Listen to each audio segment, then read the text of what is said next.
तो hello everyone, इससे पहले मैंने वीडियो में बात किया था श्री शिक्षा यतन कॉलेज का मेरिट लिस्ट के बारे में।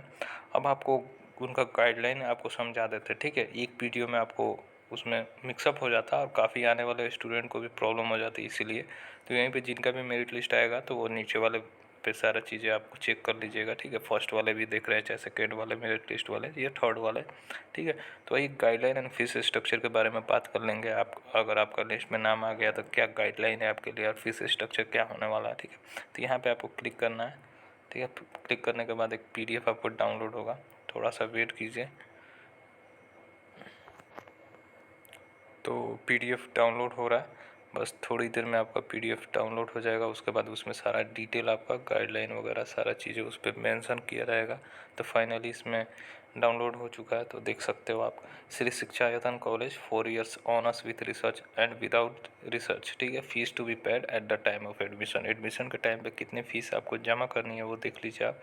बंगाली मेजर ऑनर्स के लिए आपको 19,360 देनी होगी। एजुकेशन मेजर ऑनर्स के लिए 19,360, ठीक है।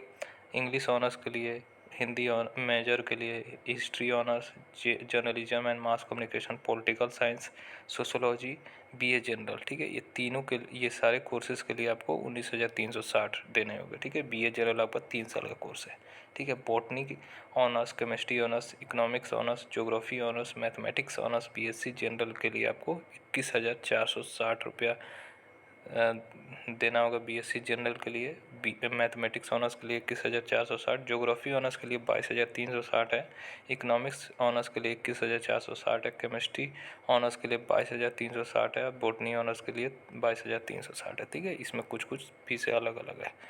BCom मेजर ऑनर्स ऑल के लिए 27,760 है, ठीक है। यानी ये एडमिशन के टाइम पे देना है, और कुछ इसमें 10% या 20% माइनस रहेगा, फिर आपको मिड सेमेस्टर में आपको देना होगा। BBA मेजर ऑनर्स के लिए आपको 19,560 रुपये देना है एडमिशन के टाइम में। और additional 100 rupees under the head university migration fees is applicable for student who coming from other state only, it is not applicable for ISC, CBSE and IUS, ठीक है। तो 100 रुपये आपको एक यूनिवर्सिटी माइग्रेशन फीस लिया जाता है, जो यूनिवर्सिटी एप्लीकेबल हैं, ठीक है। तो अदर स्टेट बोर्ड वाले, ठीक है। तो ये एप्लीकेबल ISC, CBSE, NIS वालों के लिए नहीं है, ठीक है। Admission fee are to be paid by the student online, ठीक है। तो एडमिशन फ़ीस जो भी होगा सारा ऑनलाइन फ़ीस पेमेंट करना होगा, वो बता दूंगा कैसे आपको पेमेंट करना है, कहाँ साइट पे जाके। Fees refund will be consider on the basis of guideline issue by higher education department government of West Bengal, ठीक है। तो फीस जो रिफंड होगा वो जो गाइडलाइन दिया रहेगा हायर एजुकेशन जो गवर्नमेंट ऑफ वेस्ट बंगाल की तरफ से आएगा, वही 30 सितंबर से पहले कीजिएगा तो आपको फुल रिफंड मिलेगा। 31 अक्टूबर से पहले कीजिएगा तो आपको 1,000 रुपया माइनस करके दिया जाएगा as a processing fees. Lab fees for minor subject to be paid extra after allocation of same semester wise, ठीक है। अगर लैब फीस होगा तो उसमें एक्स्ट्रा होगा वो सेमेस्टर वाइज, जैसे botany, chemistry, computer science, geography, physics, statics, zoology के लिए 600 रुपया लगेगा एक्स्ट्रा, और जर्नलिज्म एंड मास कम्युनिकेशन के लिए 2,000 रुपये लगेगा एक्स्ट्रा, ठीक है। एडमिशन हेल्पलाइन है, कोई भी हेल्पलाइन अगर कन्फ्यूजन है तो ये नंबर पे बात करो 10 बजे से 6 बजे शाम तक।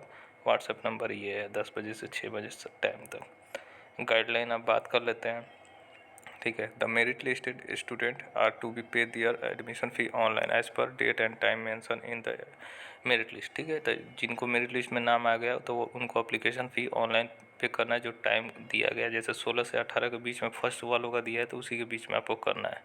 The admission will be close as soon as the seat are filled up, ठीक है। तो एडमिशन क्लोज हो जाएगा जल्दी ही, वो जैसे सीट फुल हो जाएगा तो जाहिर सी बात है सीट फुल हो जाएगा। फिर दूसरा पॉइंट में इन्होंने ये बताया है, तो मेरिट लिस्ट स्टूडेंट जो हैं वो लॉगिन करेंगे एडमिशन पोर्टल पे, उसके बाद फीस पेमेंट करेंगे, ठीक है। जो सीट अवेलेबल होगा, और एडमिशन फीस आपको प्रिंट आउट कर लेना है जब आपका पेमेंट सक्सेसफुल हो जाएगा, ठीक है।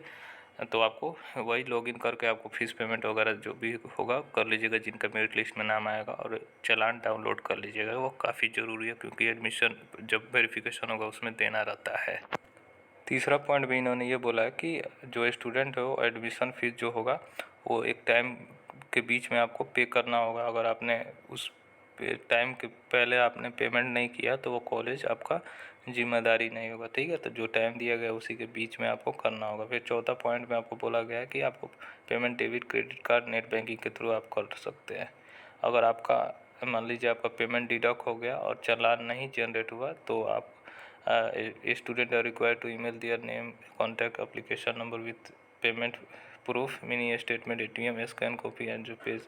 अच्छा, मतलब कि जिनका मान लीजिए पेमेंट कट गया तो आपको ये सारी चीज़ें जो दिया गया है अपना मान लीजिए स्टूडेंट ईमेल, नाम, contact number, application number, payment proof जो मिनी स्टेटमेंट निकाल लीजिएगा एटीएम की तरफ से, वो सारा चीज़ें स्कैन पासबुक आपको ये वाला है मतलब ईमेल पे आपको भेजना होगा, ठीक है। For economics honours and geography honours the stream BA BSc will be determined by the minor subject chosen by the during the subject selection. तो वो सब्जेक्ट सिलेक्शन में आपको बताया जाएगा। जो BA इकोनॉमिक्स ऑनर्स वाले हैं चाहे ज्योग्राफी ऑनर्स वाले हैं, वो माइनर सब्जेक्ट जो चूज किया जाता है ना उसके लिए बताया जाएगा। तो वो वही लोग बताएंगे, इसमें मुझे भी उतना नॉलेज नहीं है, ठीक है। तो और जो भी एडमिशन है वो प्रोविजनल है और वेरिफिकेशन, ये क्या बोल रहे हैं इन्होंने, प्रोविजनल।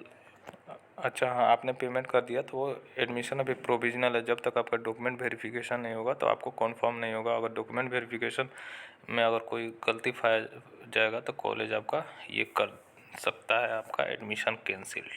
ये आप ध्यान रखिएगा। फिर 8वां पॉइंट में इन्होंने ये बोला है कि एडमिशन फॉर्म जो होगा, जो आपने फॉर्म फिलअप किया है उसको आपको डाउनलोड करके प्रिंट आउट निकाल लेना है और एडमिशन जो फ़ीस पेमेंट किए होंगे उसका चालान का जो आया होगा वो भी डाउनलोड करके रख लेना है, ठीक है। तो 9वां पॉइंट में आपको अपलोड करना है, जैसे डॉक्यूमेंट जो अपलोड करना है, पेमेंट कर लीजिएगा उसके बाद डॉक्यूमेंट मांगेगा अपलोड करने के लिए, तो वहाँ पर लॉगिन कीजिएगा, ठीक है।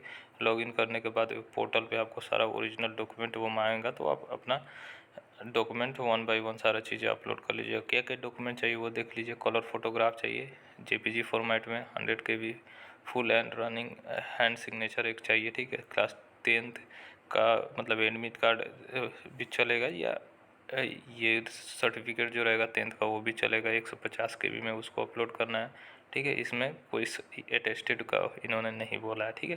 तो बस वही नॉर्मल अपलोड कर दीजिएगा ओरिजिनल स्कैन करके। 12th का मार्कशीट आपको करना है 150 KB में। माइग्रेशन सर्टिफिकेट करना है अगर अदर बोर्ड से हैं तो, ठीक है। अदर स्टेट बोर्ड से हैं तो कास्ट सर्टिफिकेट जो होगा SC ST OBC के लिए वो कर लीजिए, ठीक है।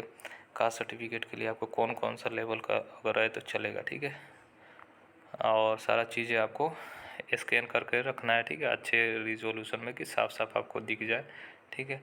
फिजिकली ये चीज़ें आप physically challenge student are required to send their PWD certificate and marksheet class 12 two. अच्छा, PWD जो फिजिकली चैलेंज स्टूडेंट है वो अपना PWD सर्टिफिकेट आपको ये वाले ईमेल पे आपको सेंड करना होगा, ठीक है। तो होप ये गाइडलाइन आपको समझ में आया होगा। काफ़ी लंबा है, थोड़ा सा आप पढ़ लीजिए। मुझे जितना समझ में आया मैं बता दिया हूँ। अगर कहाँ कहीं पे भी गलती है तो प्लीज़ मुझे करेक्ट कर देना, ठीक है। मुझे जितना समझ में आया वो मैंने बताया। तो होप ये डिटेल आपको समझ में आया होगा। मैंने सारा चीज़ें आपको कवर कर दिया होगा। चलिए, फिर भी कोई कन्फ्यूजन हो तो कमेंट करके बताइए, आपको डेफिनेटली हेल्प किया जाएगा। चलिए, तब तक के लिए बाय, टेक केयर, ख्याल रखिए अपना।